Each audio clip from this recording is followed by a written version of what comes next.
Good morning, everyone. Good morning, Refill Keller Williams, Malaysia. Thank you for joining us this morning. So welcome to everyone to the Tech Fridays. This is a first in the series, so congratulations for joining us and starting your tech journey with us.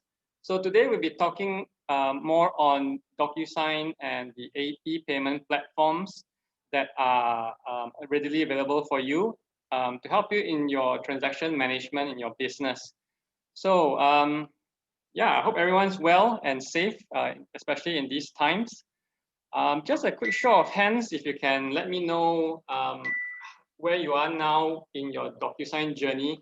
Could you, through the show of your virtual hands, put a 1 if you're here because you want to find out more about DocuSign and are eagerly waiting to start using it. And put a 2 if you're already using DocuSign and want to find out even more on how to fully utilize the platform for your business. Wow, nice. Thank you so much for your feedback. Phone's ringing.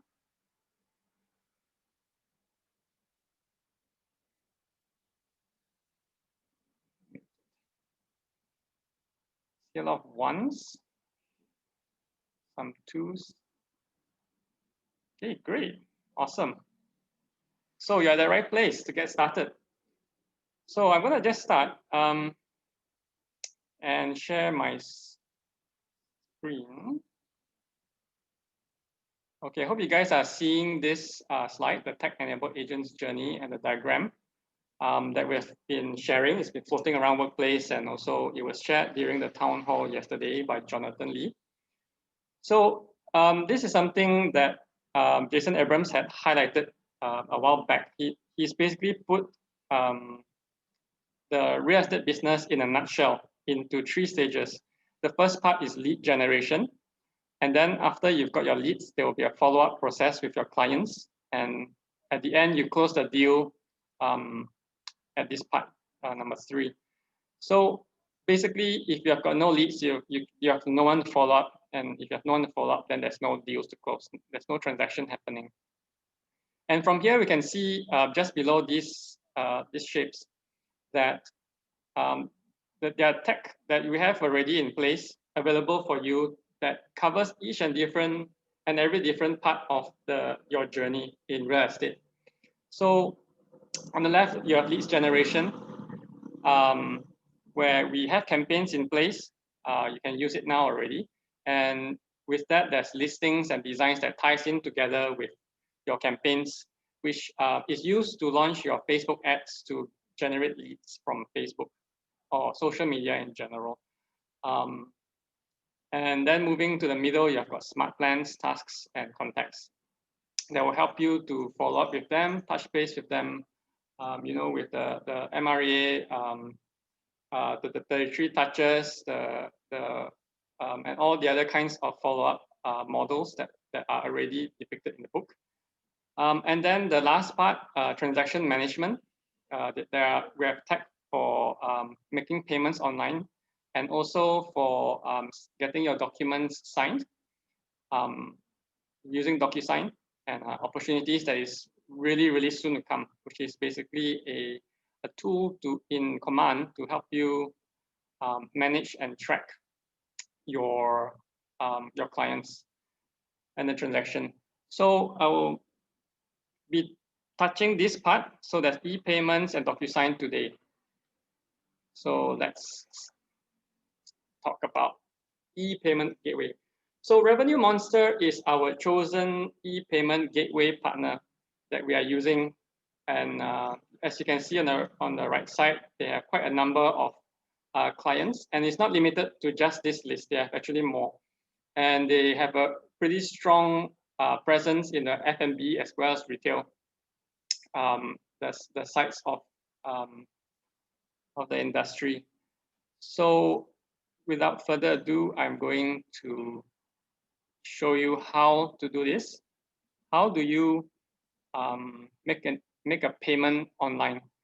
Just to note as well that when you want to use this is actually tied to your market center's client account. So it's for making payments, for example, for the earnest deposit. Then you can use this, okay? I'm going to share Revenue Monster. So how you get to loading? How you get to the e-payment part of Revenue Monster is by going through our newly launched website.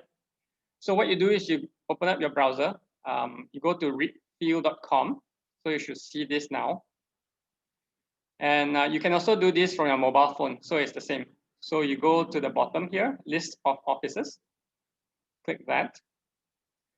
And then you select from the list of market centers. So for example, if you are from market center 1, you click on that. And then now you'll see a form where you'll be filling in some information.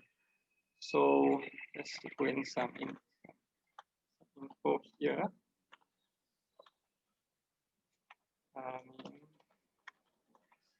So this will be your name or your client's name, client's phone number. Let's put in some info here. And the remarks here, what will happen is whenever you put in your remarks will appear in your market center's e-payment gateway backend.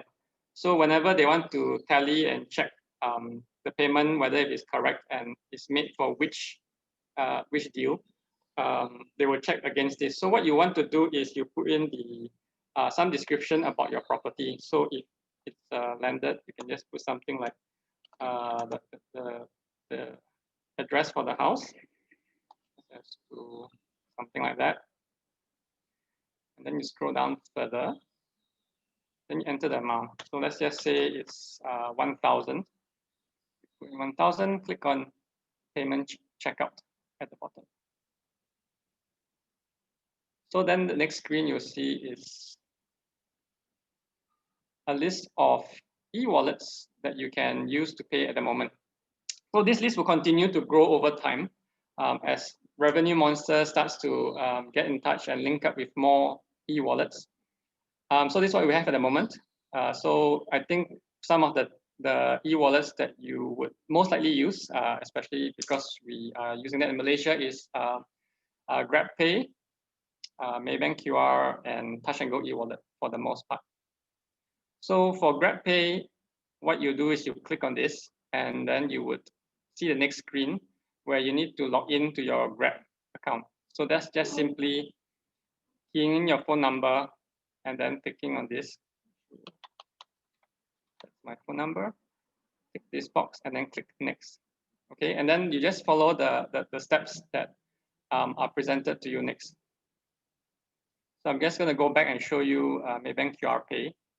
For Maybank QR Pay, if you click on it, then they'll show you a QR code. Use your Maybank, the Maybank to You app to bring up the camera, and then you just scan this to make the payment. So this is very similar if you have actually made this kind of payments at restaurants or shops before.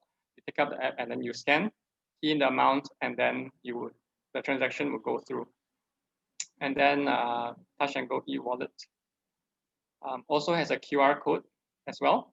So you will scan that. So you can see that the amounts are all passed through from the form you filled in just now. And you just scan as well. So I'll just go back and show you one more part about this. So if you want to make a payment using debit card or credit card, you click on this tab here, on the card.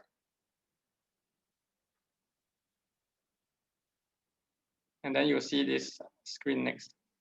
So as usual, you will select whether it's Visa, Master, or Union Pay, and you key in your card number, etc., etc. Yep, and then you name.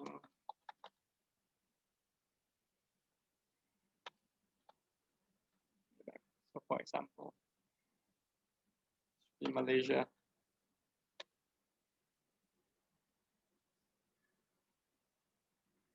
Okay, and then you will click submit, and then you as usual, you follow the instructions in the following screen.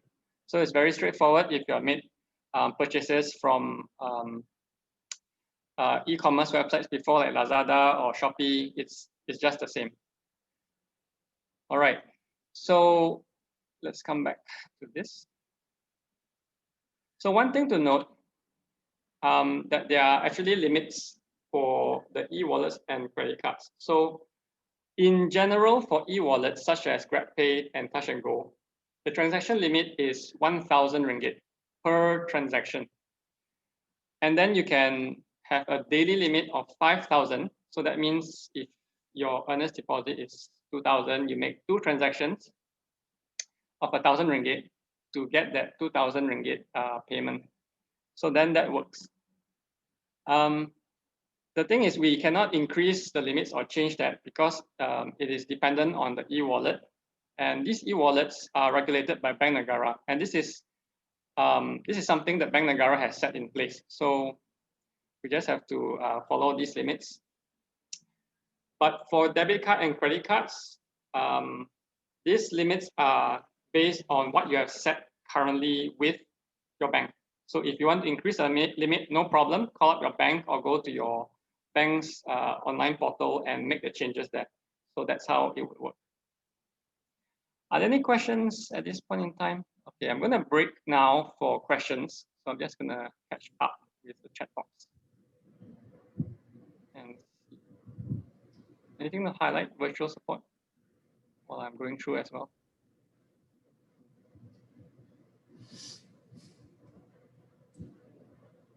Right, so just looking at Shamila's question, I think this is a DocuSign one. She says, I have a message that says envelope or account. If you are seeing this, that's because the activation email has expired. So get in touch with your market center support and they will send a new activation email to you. That one will work.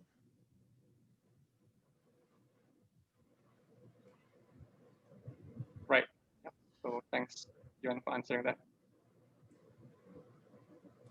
Anything to highlight so that I know that there are, which questions have already been answered and which one have not? Hi, Marcus. So Yeah. M is asking how about TT? I'm not too sure what's that. Oh, telegraphic transfer. No, this doesn't do TT. That one you still need to go over to the bank to do it over the counter. And Johnny Leong is also asking if he wants to use bank transfer or check payment. How does he go about it? For check payment, because it's a physical check, so you still need to drop it into the check box, as in the check deposit box in the bank. Online transfer, if I think you're referring to FPX, so that one is very, very soon to come, but it's not available just yet, as I have been informed by Revenue Monster. Okay. Agnes also have a question. Okay. For the e-payment gateway on the website, whose name shall she put, her name or the buyer's name? It should be the buyer's name, because your buyer is the one making the payment, right, for the earnest deposit. That's why it's very important to make sure that under the remarks that you put in the correct property details, such as the address. Firdaus has a question. Are there any charges for using e-payment gateway? For you as the agent or the client, there is no additional surcharge. There is, but it's borne, the merchant rate is borne by the market center.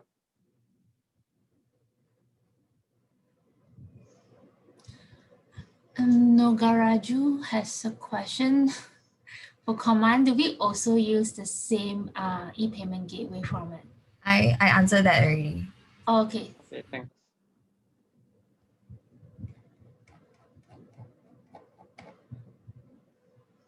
Maybe just one more question before I move on. There is. I think there's one. Who goes into the website for payment, the agent or the client for payment of earnest deposit? So as the as the client is making the earnest deposit payment, they would be going into the portal, sorry, I mean our website, and making the payment. So as the rents, you need to guide them how to do it. It's very straightforward. I don't think they should have any problems doing it. Right. So on that note, I was also shared this story recently where one of our rents was trying to close a deal, right? So so in a gist, the client was saying that they currently do not have any cash with them at the moment. And so they actually are very keen and interested to put the down payment. But they said that they will go with her, the rent, only if our company accepts online payment. And truly enough, we have a debit card and credit card facilities, and they did pay with their credit card. And then they did the booking on the spot. So that's just one way how using our e-payment is very crucial, because time is a very big factor in your business. You do not want to wait a day, because they might just end up going to another rent that can give them better service with technology, and then you will have lost that deal. So yeah, so please try to use this, to leverage on this to help to make your deals get secured faster. So I'm going to move on to the next portion of this, which is DocuSign. So so DocuSign, as you know, is to sign your documents digitally. How you do that is you go to DocuSign.com, you open up your browser, type in DocuSign.com in the address bar, and then you would see this as I open up my browser as well.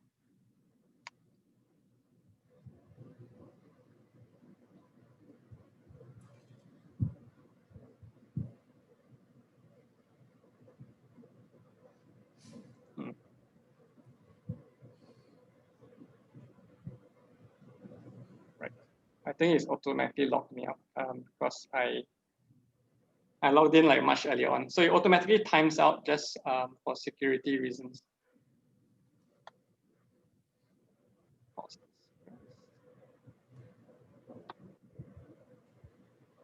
Give me a second, real quick.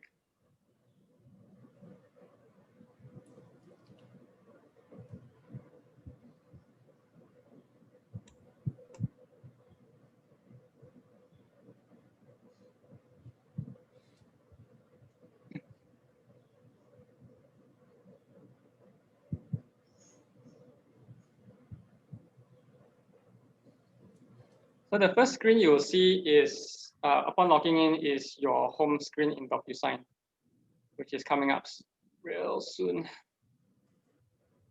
So you'll see this, and this is an overview of your account. So for example, you'll be able to see how many documents have already been sent out that is waiting your action, or if it's waiting for others, how many. So you can see at a glance how many envelopes you're sent out. So basically an envelope is like a real life envelope that you can slot your documents in. So one envelope can have multiple documents that you want to send out to your clients for signing. So this will show how many envelopes and how you get started. I'll show you the templates first. So we have already pre-created some templates for you. So what you do is you click start and you select use a template. So from here, you'll be able to see a list of templates that has already been pre-created for you. Because I'm the super admin, I can see all the templates. But for you, you'll be seeing the templates that are available for your market center. So if you're from MC1, you'll see the templates for MC1. So what you want to do is you click on all so that you can see those that have been shared with you by me. And then, for example, we do an ATP, agreement to purchase, click on add selected, and then you will start using this template. So one of the good things about using a template that has been pre-created for you is that everything the skeleton has already been set up for you. So it's much easier for you to start sending out your agreement. So for example, the recipients, as you can see here, the numbers here indicate the signing order. That means for this case, agent is at number 1. You will receive it first, and then purchaser will receive it next. And this, for the ATP, we have set up the purchaser, negotiator for purchaser, and then after that, the vendor will sign, followed by the negotiator for vendor. So this where it used to say in the hard copy agreement, it used to say witness for vendor. But because this is digitally signed, so most likely you're not going to be there to witness. And then at the last part, we have set up the MCS here that will go to mc1.support@refill.com, for example. So what this does is when you have sent out this envelope to your clients, at one point towards the end when the signing has been completed, your Market Center support will also receive the final signed copy of your agreement. So basically what they will do is they will download it for filing. They can print it out as well so that they can match against your deal once you have closed it.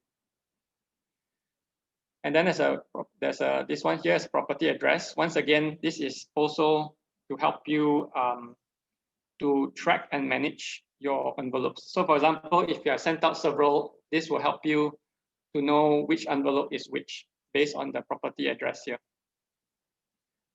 And then at the bottom here, there are some additional things. These are optional. This is basically to customize your email message to your clients. So if you just hit send, you will send as the default DocuSign email message with some instructions to say please sign. Otherwise, you can also customize the email subject with maybe the property address. So that makes more sense to you and your clients. Just think about it from your client's perspective. When they receive the email, what should they see, right? And then this can be a portion for you to put in special instructions. Or if you think that the person needs a bit more guidance, you can also explain how DocuSign works, that sort of thing. And the other advantage of using the template, which I will show you, is that we have already pre-populated all the fields and matched them together with what you need to fill in your agreement. So such as the property address, the name of the client, even things like the terms of the signing as well would already be all populated. Not populated, but in a sense, the fields are available for you. So I'll show it to you right now. So all this in yellow, as you can see here, is this one.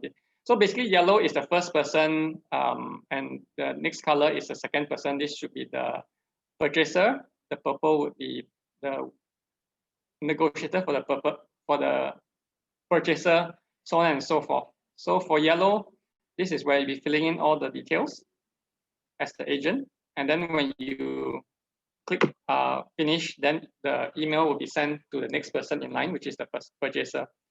And then they will be signing this portion, and then the next and the next. So you can see based on the color coding that they are different people who will be signing it.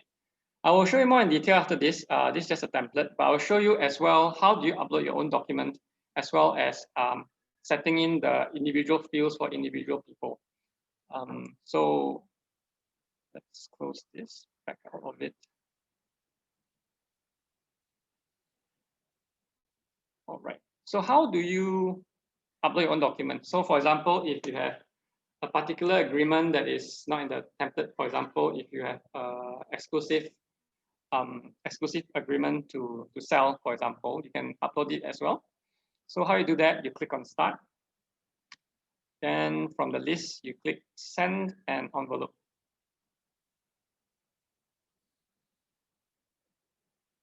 And then you will see an envelope that's blank. So this is where you can put in all the things that you need to put in from an empty envelope. So this is how it looks like. The first thing you want to do is to choose a document. So you click on upload. And then you will be able to choose a document from your computer. So mine is on the desktop.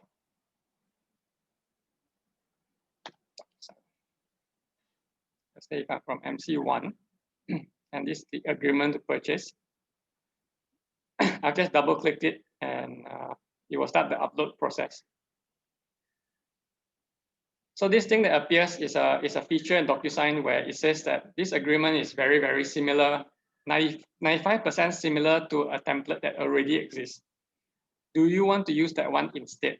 But I'm just going to hit cancel because I want to show you how to do it from scratch. So once the document has been uploaded, it will look like this with a little thumbnail there. As you scroll down further, so you can see the recipients list is blank as well. So how you do that is, so the agent will go first, right? So that's myself. If let's say I'm the agent, it's a shortcut. So my name is there. And then I'll add recipient next. So the next person is the purchaser.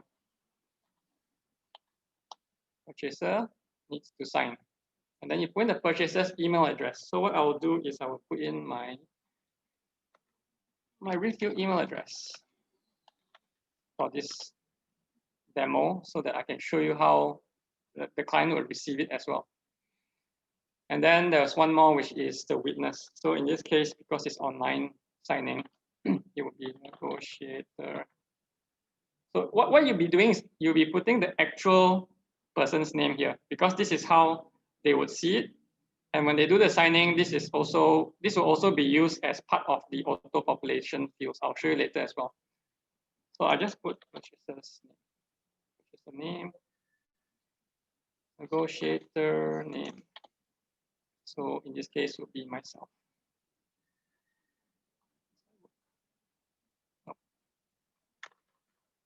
So yeah, as well, myself. And one more for market center support. MC1 CS MC1 dot support. So for the MCS part, we do encourage you to put your market center's support email address here so that everything can be tracked through DocuSign. And also it's faster because once the document has completed its signing process, they will receive it straight away as a notification in their email inbox. However, if you do not have this, it will still work. You do not need to put this in. But what you need to do is once the document signing is complete, you need to take that from DocuSign, download the PDF separately, and email to your market center support separately as well, so that they can do filing and also do the office processing part of it. So in this example, I'm just going to go with best practice and put it in like this. Note also that there are handles here where you can rearrange the flow. So what I'll do now is I'll put on the signing order. I'll tick this box, and you can see that the numbers here now appear, and you can actually change it as well. So when it's 1, I'll receive it first. 2 is that's 2. So how you can do is you because I've moved it around, so it's supposed to be like this. So first is me, the agent. I'll fill in the form. 2 is the purchaser. 3 is the seller as a thanks vendor. 2, 3, and 4. So once I change the numbers, it will reflect as well. So 1 is me, the agent. 2 is the vendor. 3 is myself as well, since I would be the witness to for the vendor. I will put myself in the name as well. And finally, you'll go to MCS.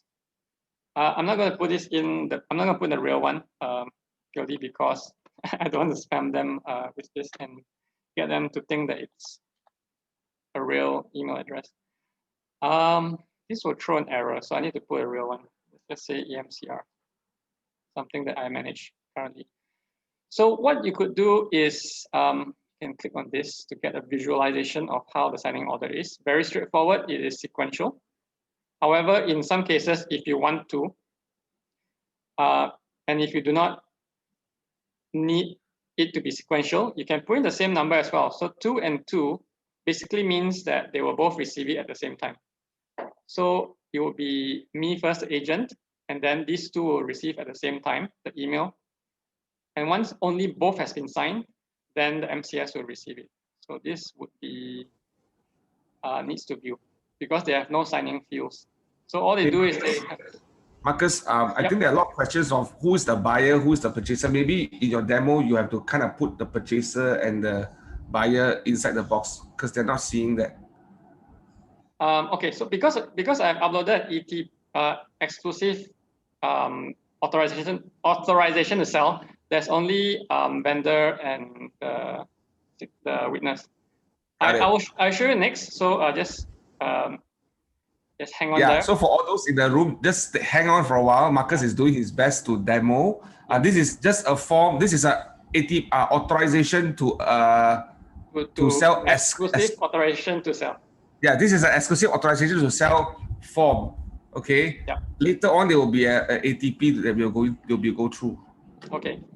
So yeah, thanks, Jonathan. So basically, you can see here that both myself, the agent, who is also the witness, and the vendor are both in step 2. So they both received the email at the same time. So this is how you set the signing order. It is quite important to note the signing order and its sequence.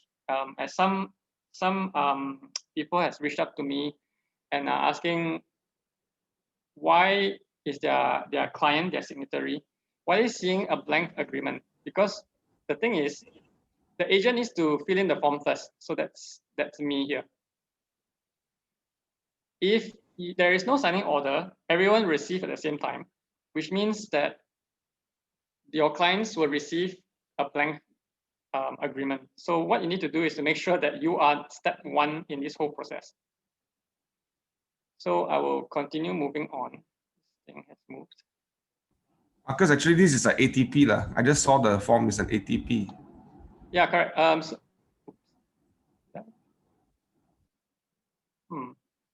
Yeah, you're right. So good thing I can show you how to replace documents.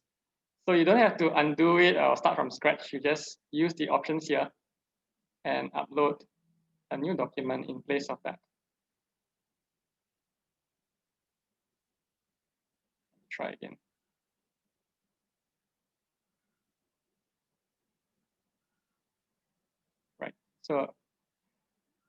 So this has, I'm not sure you can see, but for the Windows file chooser, it's this one, exclusive authorization to sell.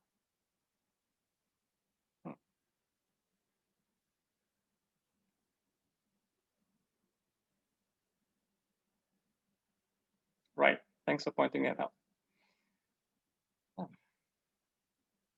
So vendor is 2, 3, and 4. Double check 1. Let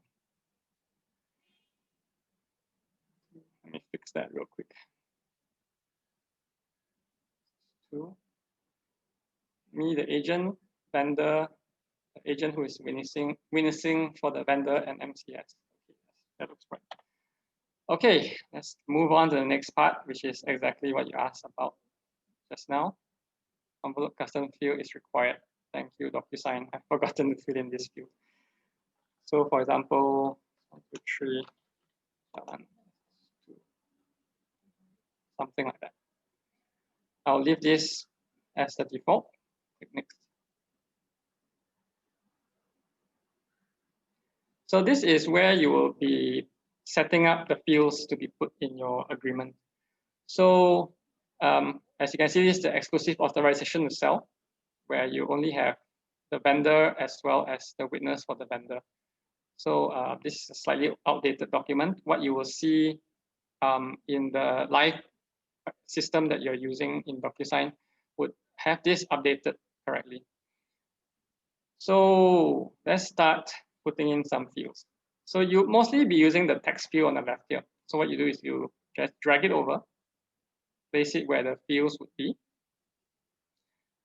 And using the handles at the corners, you drag so that there's more space to type in the person's name. You can continue doing that. You can also copy and paste. Copy.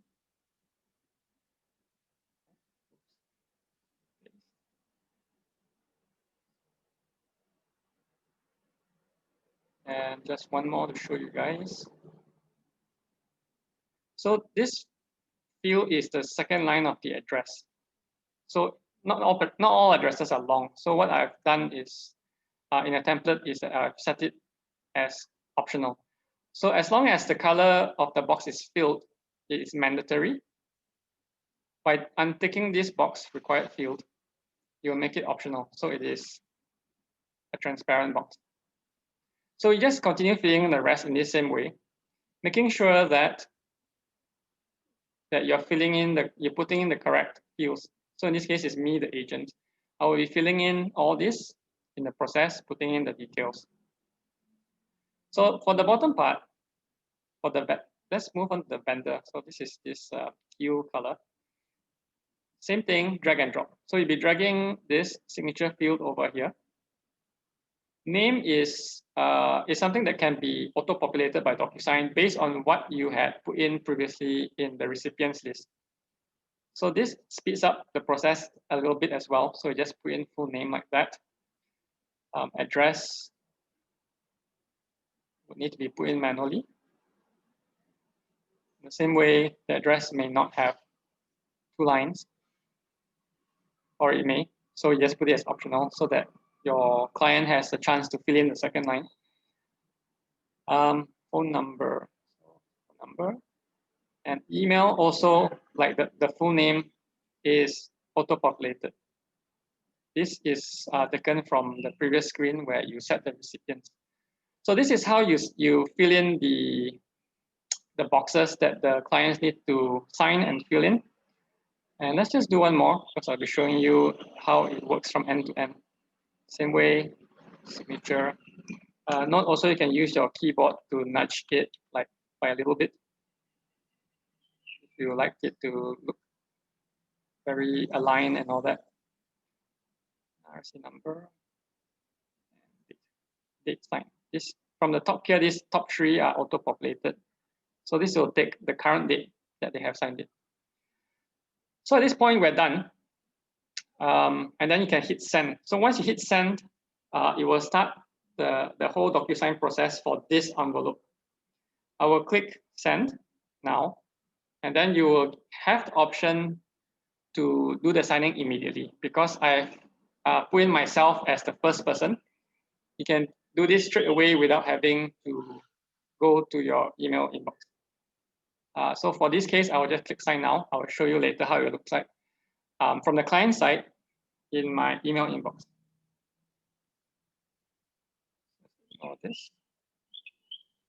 So this is what you will see first. Just hit continue. And you can see here that the boxes that you have configured just now, you can key in now. So now is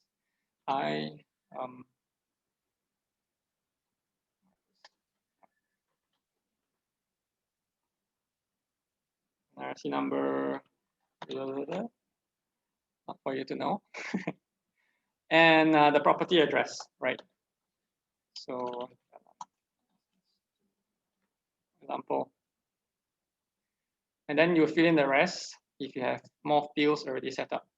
And you can see that whatever I set up just now will not appear for you because we have set it up for the vendor as well as it is myself, but it's for a later stage. That's the third step in the process. So you do not sign it now. So it's not visible now as well. So once done, yep, the mandatory fields are all done. This optional, so I can leave it blank. Just click finish either at the top or at the bottom. Finish. this is what you will see. Loading screen.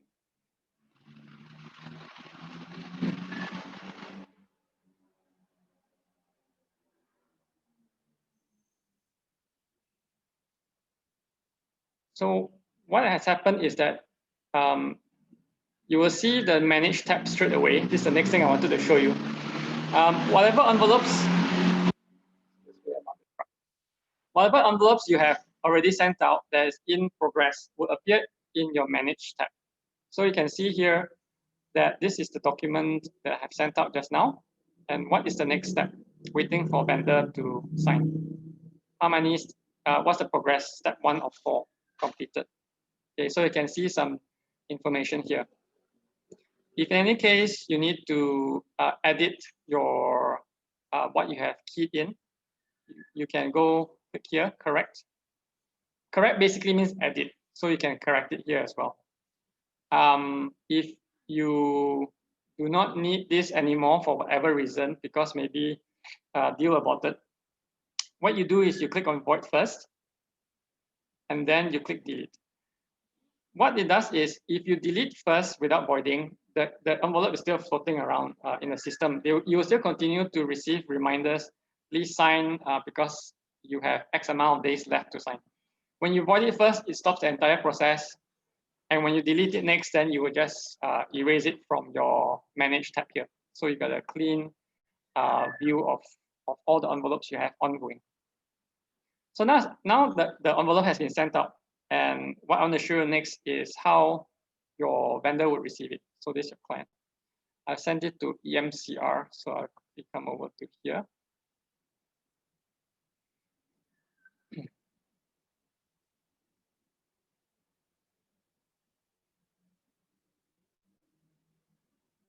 Let me just refresh. Oh.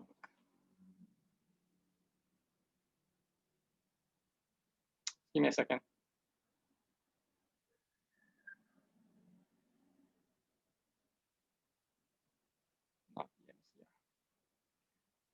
Right. It has gone to my refill email address. Let me share that again.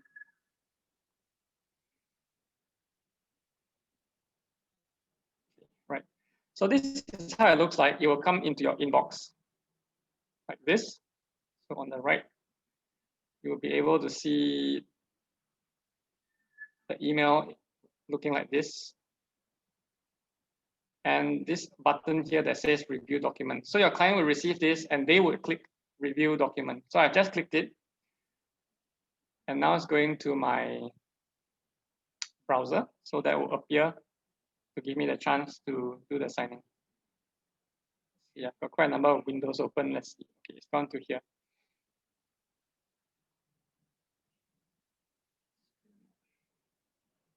Right. So your client will see this. They do not need a DocuSign account. They do not need to log in or anything. So they will receive this email with this screen. So terms and conditions, just click this box and hit continue. Then they will be able to see whatever you as the agent has already filled in. So for my case, I'm the agent. I put my name and details.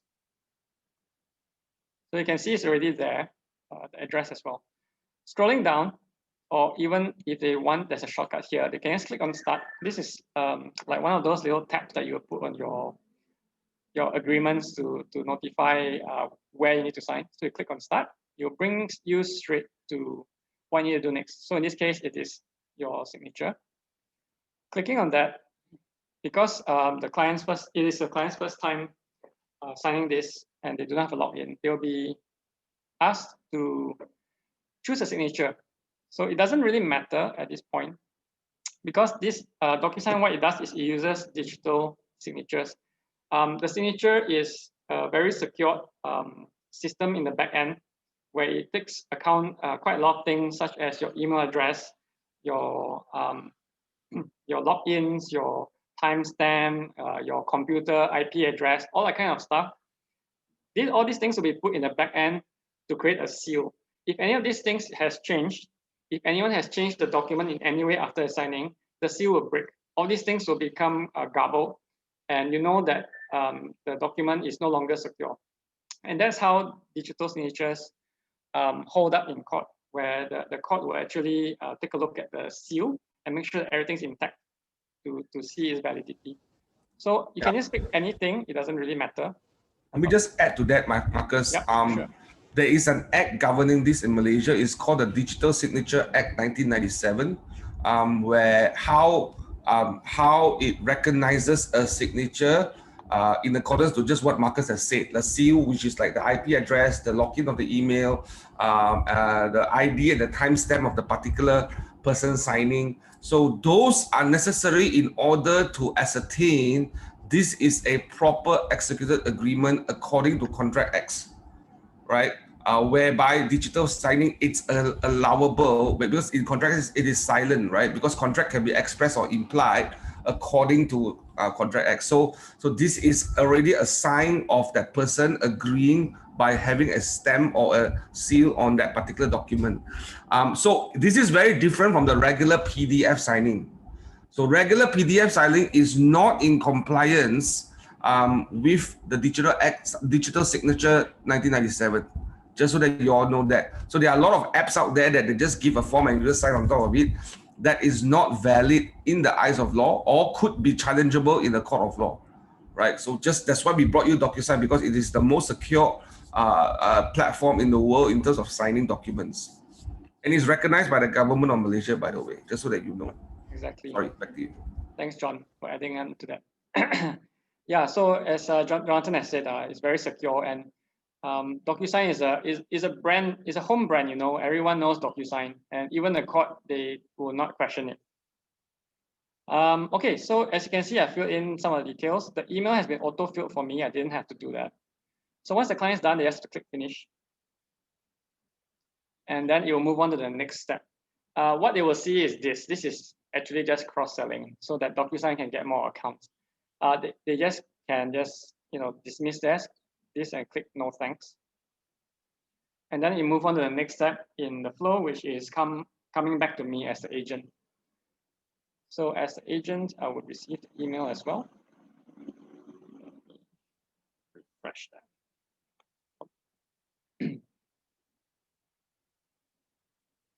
Let's go to KW Malaysia one. Yeah, here it is.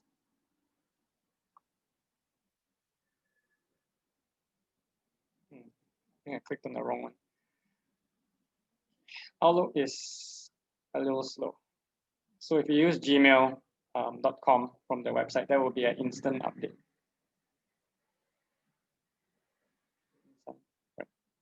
Not this one. I'm gonna close this. I clicked on the wrong one. So I just saw this new one coming in. It's the latest one. Review document. Then you should be able to see the vendor's signature and his particulars as well on the document. Continue. And this is how it looks like. Your vendor has already signed it with his or her particulars. Now it's my turn again as the witness to sign my portion. So I'm the agent.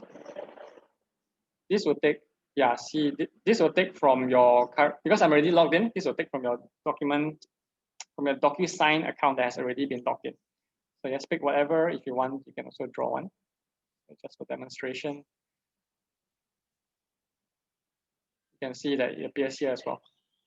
So name and date has been auto-filled for me.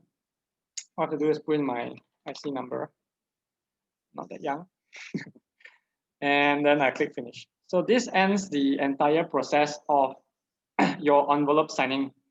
As you can see here, log in.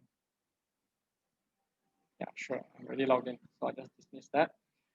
And at the end of it, I think there's one more I set up. You will go to MCS. So you get the gist of how this whole process works, right? So what will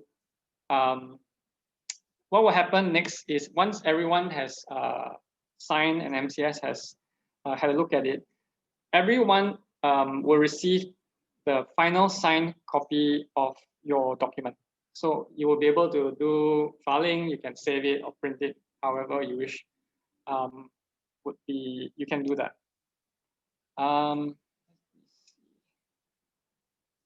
That's that's pretty much it for DocuSign. So now I'm just going to break again for questions. Yeah, there's a question here. Elaine is asking, can the vendor sign through mobile phone?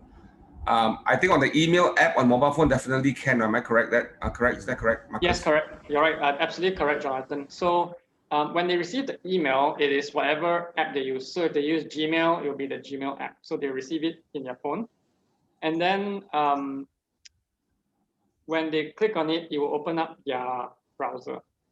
Yep. Unless they have a DocuSign app installed, which I think most likely not the case, unless they are your a recurring client where they have signed many DocuSigns and they thought, why not just install the app? Yeah, so that's the case. Any other questions? Yeah, there are some questions here about amendments. If the purchasers or sellers or whoever has some amendments on the form, once it's being signed, what happens? Right, a good question. Once someone has signed it, so basically it has gone to step 2 in the flow. So once someone has signed it, you cannot make amendments anymore. This is of course for security and also the validity of your document, so that you don't make changes after people have signed it. So once, just to recap, once the document has been signed by at least one signatory, you can no longer make amendments. So you have to void and delete the envelope and send out a new one. Got it. So you restart the whole thing again, right? Yeah. To make sure that everybody's in agreement of the amendment that's happened. Correct. Correct. There's a question here about serialized ATP. I mean, I'm quickly going to answer this question. I think I answered it many times. You don't need serial number for this ATP because every ATP has a unique ID already created as we launch an envelope, right? So this is a digital ID, so the ATP is no longer necessary. I'm sorry, the serialized ATP is no longer necessary here. Any other questions? I saw so many, so we need have to just highlight some burning ones.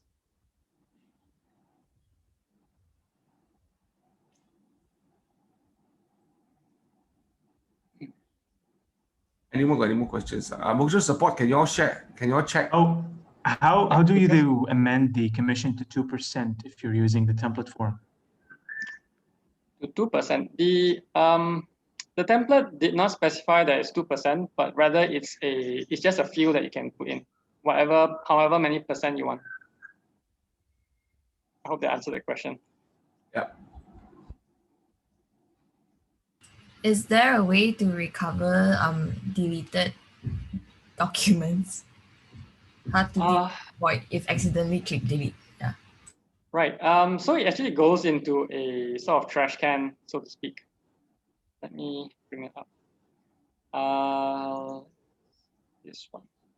So there's a place in your Manage tab where you can view your deleted envelopes. However, it doesn't. Once it's deleted, it doesn't stay deleted forever. I think it's 30 days before it gets flushed out and permanently deleted. So as you can see, some things here that I've deleted in the past, I can restore. You just click restore and it will be up back. Yeah. There's a question by Hanan here, great question. ATS or ATR, do we need to still re-upload the documents to refill.com for claim purposes? To upload to, yes, you have to. When you're talking about refill.com, meaning the portal.refill.com, which we have been using all these years, that is different from DocuSign. DocuSign is purely to get your documents signed by your clients. When it comes to submissions or claims, those are outside of DocuSign. Those still have to be done through the portal. So let me give a added answer to that question. Now it's our goal to integrate this with Command very soon. So Hannah, you asked a very good question. If you can see us going through this, right? The goal is this is a piece that will eventually be linked to front door on Command. Now we are working on that through. If you look at the applet called opportunities. Eventually it will be linked there. So what will happen is what the desire happen that we want to happen in this year is when you create DocuSign, everyone signs the form, right? And it goes to the MCS. It will also automatically update your market center in front door, and then it creates a file automatically for you in our system so that you can claim your commission automatically. So we want to make it automatically. Yes, DocuSign will be linked to Command. We are trying to link that because we are waiting for certain back-end stuff to work on Command and front door right now in Malaysia. We are in the process of developing that right now. So eventually it will all be linked, and then you don't have to resend that out or upload that out on refill.com anymore. It will be linked straight to front door. It'll be integrated. But right now, you just need to do it for the manual a little bit for a while. But I think our goal is by this year is totally integrated. Fingers crossed. Cross your fingers, is totally integrated. Yeah, there's another question by Hannah. Can agents share documents among other agents, say like a project head sharing with his REMs? Yeah, sure, absolutely. So if you're doing a co-agency and you are signing, for example, a ATP agreement to purchase, where you have both the vendor and the purchaser. If you're doing a co-agency, that would probably mean that the other party that you're co-agencying with would need to be part of this signing process. So you just put in the other agent's email address in there, whether if it's co-agency within Redfield or outside of Redfield.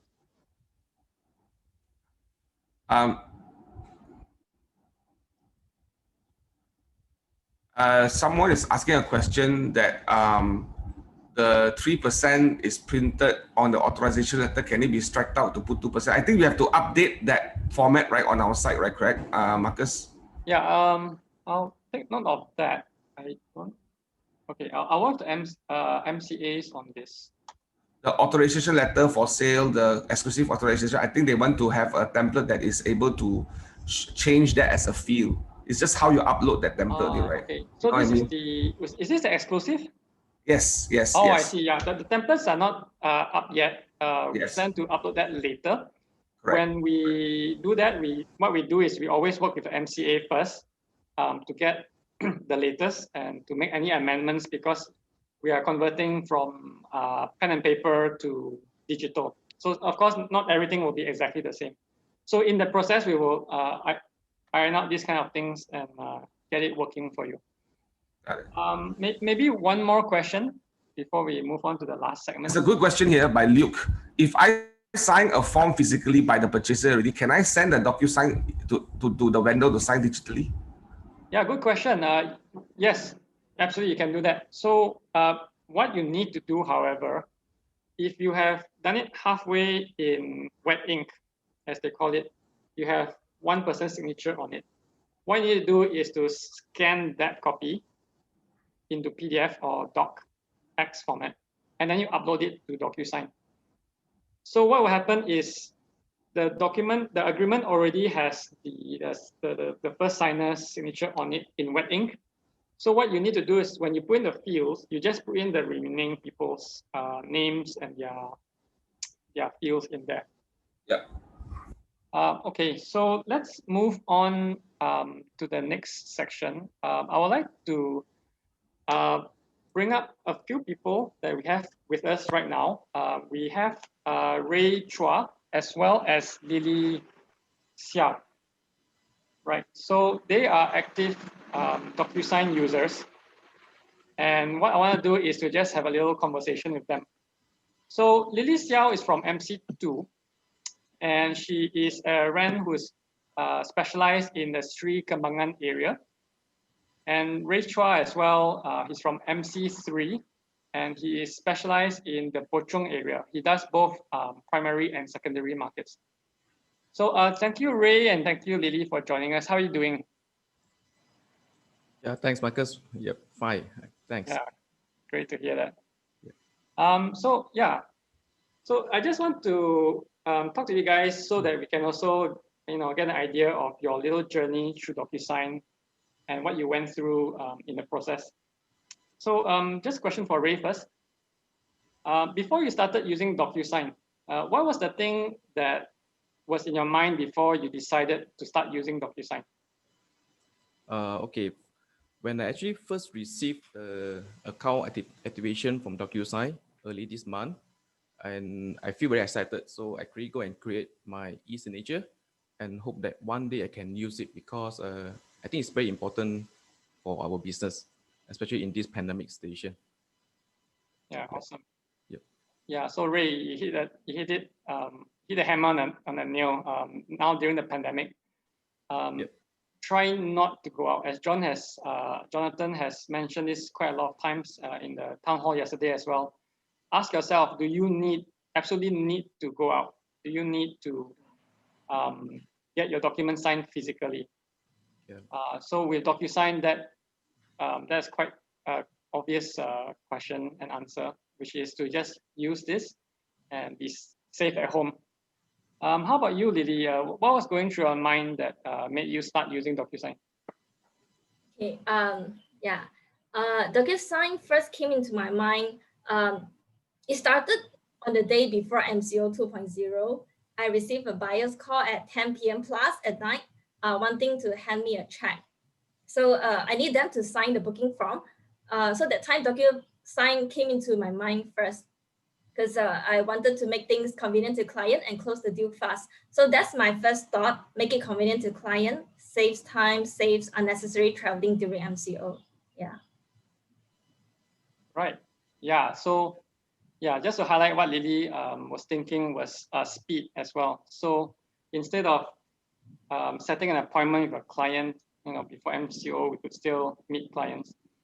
Setting an appointment, saying where to meet, and then having to maybe give them a little treat, a drink or something. All that stuff is what you used to do. Through DocuSign, you just send it to them, and they can sign in their own time. Yeah, and from anywhere for that matter. So for Lily, how when you first ask your client to use DocuSign, so you tell them, okay, let's sign digitally. How was their response? Okay. In my recent two sale deals, both buyers and sellers have actually no issue e-signing back before I even have the time to explain what is it about and how to use it. They already sent it back. That's how fast it was being settled. By the way, both the clients, both buyers and sellers, they are in their 70s and 80s. So I guess they are quite used to e-signing. And only the recent rental deal, the vendor is in her 70s. So when I sent her the DocuSign, of course, initially she asked me, hey, how come someone already signed on behalf of her? Then I explained that, oh, it's actually an e-signature pattern that automatically suggested to her, and she just have to click next and the document will automatically send back to me. But still, clients are not against e-signing, and it's quite simple. Yeah. Okay. Yeah, great. So you see, it's not about age thing. But I think people, as you have shared, from what you're saying, is that they are ready to sign things digitally. And DocuSign is not someone new in the game. They've been around, and they're perhaps even the leading digital signing company out there right now. Okay, Ray, question for you. When you were learning how to use DocuSign, how do you feel? Was it easy or was it difficult for you, learning it on your own? Okay, just after I create my own account and the e-signature, the opportunity came a few days later when I need to send a document to one of my overseas client for him to sign. So the first thing that comes to mind is DocuSign. So I quickly log in the system and I found it actually is not very complicated. Basically, I just need to do a few things. First of all, I just need to upload the document in the DocuSign. And then second thing, I just need to add the client email, okay, and set the signing order. And later on, I just need to place the signature in the signature column for my client and myself. Then I just click send the document out. Yeah, this is my experience when I first used the DocuSign. It's actually quite easy to use. Oh, cool. So I'm hearing that the DocuSign is intuitive to use, as in things make sense. It's not an overly complicated platform where you need to read a 100-page manual before you can start using it. Yeah, so that's good to hear that you were able to pick it up on your own. And yeah, you didn't even contact me or anything to ask for help, so you got it working straight away. How about? Actually, it's quite a very user-friendly tool, yeah, for this. Yeah, I agree. That's how, I mean, even for me, I have to learn it the first time before introducing this to everyone. And I found it very, it makes sense. How about, Ray, how about, how long did it take for your documents to get signed? Did it take a few days or was it like really almost instant? Okay, so once I click the send button, so I quickly text my client to say that actually I already sent the document to you. I think within 2 minutes, my client WhatsApp me back and say, document is signed. And then he say, looks good for this DocuSign.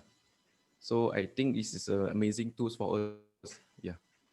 So would you say under 10 minutes or more? 2 minutes. Within 2 minutes. Amazing. My client sign back to me. Yeah. Yeah. Yeah, that's really nice to hear. Yeah. So that I mean, once again, you don't have to set appointments and you know, meet at when and what day. You get it done on the spot, same day. Yeah. Yeah. Okay, so for Lily, how do you think this has helped your business, or how you think it will help your business in the future? It definitely helped me to save time and close deal fast. During MCO, there are actually 3 roadblocks set in my area. So if I have to go out, I will need to pass through the traffic built up from the roadblock. So actually, DocuSign minimize unnecessary physical meetups during MCO, and it definitely helped me save time, because if you want to go out, you have to dress up, and then you have to go out, and then you have to traffic, and then meet the client, then traveling back. All those takes time. So DocuSign definitely helps a lot. Yeah, so true. Especially now in PJ and actually so many states, there's roadblocks everywhere, and we're not allowed to travel outstation. Of course, now we are working to get the authorization to travel letter, but that's just within the district. If you want to travel outstation, you still need the authorization from the police. So yeah, awesome.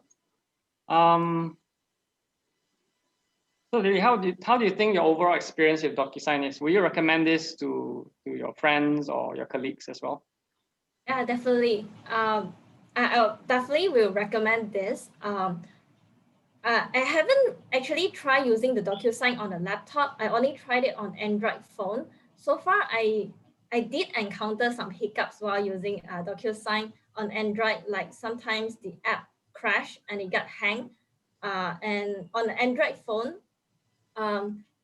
actually I do experience like I can't enlarge the size of the text box to input customer name that is very lengthy. So I actually input the text using a free online editor called PDF Escape. So in my initial recent experience for using DocuSign, I was solely using for the purpose of signing only. But overall, the experience for using DocuSign is quite satisfactory, especially when I can get results fast and efficiently done. And of course, I will continue to leverage on this facility since it's made available conveniently to client at their fingertips. So if all the rents here have not tried DocuSign, you can try it to test it yourself first. It's definitely helpful, especially when we talk about time opportunity. We do not want, anything can change overnight, right? People can just either engage other agent or look for other properties, time opportunity. Yeah. Yeah. Right. Yeah, that's a very thanks for the sharing. Is very real how speed is of the essence, and in this industry, there's so many agents out there, and it's who gives the best service, and then they will remember you, and so that's exactly what Lily has done. For the app issue, thanks for sharing that as well. So just to so that people would know what to expect, is that I will have to say, I've been doing IT for more than 10 years, and I can tell you safely that there's no software that's 100% bug free. What typically happens is the programmer or the engineer will fix one bug and accidentally break another part of the system, so introducing another 2 more bugs. So what you're experiencing is a challenge with more on Android phones, because there are so many companies making phones, so many screen sizes, so on and so forth. So it is not uncommon to encounter some bugs here and there. So my advice to you is to just make sure that your operating system, your Android, is constantly updated, as well as your DocuSign app as well is also the latest and most updated version, so that whenever DocuSign has bug fixes, you would get them, so that it will be a more pleasant experience using it. Okay, how about you, Ray? What's your closing words? What's your conclusion for your whole DocuSign experience? Okay, my overall experience is amazing. So I highly recommend everyone to use it because actually it saves time, it saves cost, and actually it saves a lot of paperwork. And especially in this pandemic situation, right, most of the people, they work from home or they prefer to get things done virtually. So I see this DocuSign as another touch point or another added value from our side to our client. Yep.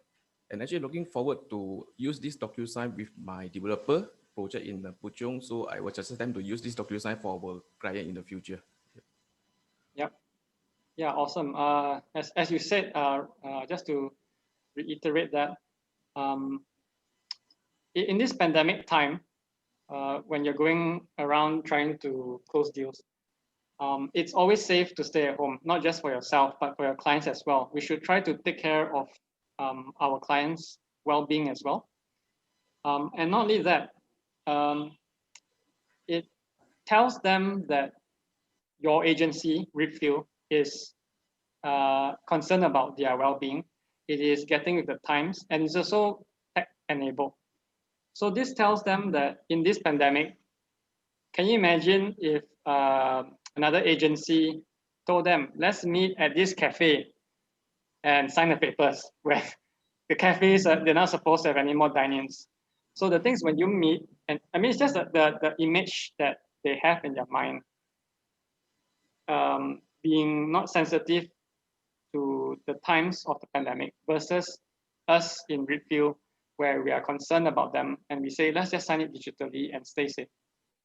All right, so that's all the time we have for today's session. Can I add one more thing here, Marcus? Can I add one more thing here? So let me just kind of close with this story. So right now, my mother-in-law is 91 years old. She's 92. She's going to be 92 this year. She's still alive, kicking it up. And then she's now I think I shared this long time ago, but I want to reiterate. When my father-in-law passed away in 2011, they were all watching this Hokkien drama on 333 on Astro. Now, this is after 9 years or 10 years after my father-in-law passed away. That drama is still ongoing. Like that drama haven't stopped yet. Like my father-in-law already passed away. The drama is still alive, right? And then one day she woke up and say she just off the TV and she said, you know what? I don't want to watch this anymore. It's just so boring. Like it's over. Like, I got no other choice already. I just offed it. Then I introduced to her an Android box where you can watch all the dramas you want on demand. And she had struggled with it for many months. And one day she finally get it and she realized that there's so much power in trying new things. There's so much opportunity. Today she's non-stop. She can binge watch the drama in 3 days. She finished 100 series drama. She can do that right now. Last time she cannot. She had to watch a drama that probably even after she passed on is still going on, the same drama, right? But she decided otherwise. Now she's 92 years old, guys. How old are you guys? I'm just asking you all to try to look at changing your mindset because this is value and good for you. So I want you all to type this word in the chat box here. Write the word shift. Type shift. Right. So it's about shifting, pindah, shifting your mindset to learn new things, to explore new things. Come with curiosity. How can this happen? How can this be better? How can this help add value to your business and to your clients? Imagine your client receiving a customized email with your name and our company. It looks very legit. Okay, it's just not an email PDF copy. It's a very legit document that you receive. Shift that right now and try. Everyone put try. Cuba, try. Put try on the chat box. Okay, you're going to try right now to try to use this. It's about us making that first step. Once you make that first step, like Lily, you will discover certain things that is not like the best way that you want it to work. You'll find an alternative, but eventually as the technology gets better, it will be better. Okay. So if you all remember, if you all like struggle or don't want to try, remember my mother-in-law story. One day I will post a picture of her watching that drama, right? She's more like in the drama world than me. She knows all the things that's happening right now. She's 92 years old. I don't see anyone that's 92 years old here, so I think you all should have no excuse. Just try, and I promise you it's going to bring so much more success to your business. Okay, thank you. All right, thank you, John, for that closing word. I believe thanks Ray and Lily for joining us this morning and sharing your DocuSign journey. So look them up on Workplace if you have any properties or anyone looking for properties in Sri Kembangan or Puchong area. So you can just find them by searching for their name. So I believe we have some announcements. So Yuan, take it away.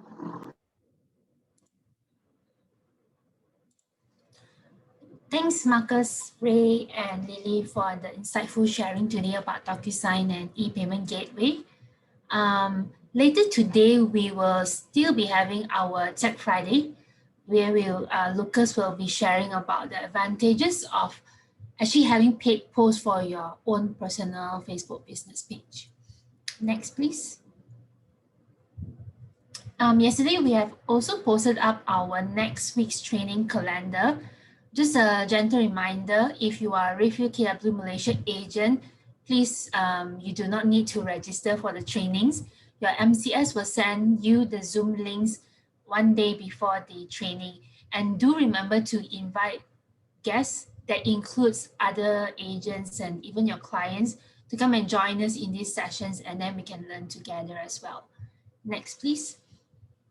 So next Tuesday night, we will also be having a KW International training led by Jessica Starr and her team. So Jessica Starr and her team in US, they are actually one of the pioneers, or they are championing lead generation with KW Command. So be sure to join in this KW International training to learn how you can command your campaigns even better for 2021. Next. So next Monday, we will be having our Power Monday hosted by Jonathan Lee with Brandon and Naki as our guest speakers, sharing about how you can focus on the right target areas and set yourself up for success. Next, please. So yesterday, marketing has just uploaded 2 new agent to client touch points specifically for your buyers. So do remember to send out this design and these scripts that you can find on Workplace Refill Happenings group. Next, please. Winnie's online trainings are actually still going on. So if you have yet to set up your Facebook business page, or you would like to know how you can utilize your business page even more, do remember to sign up for her session. Next. So that's all for today. Thank you for tuning in. Thank you, everyone. All the best.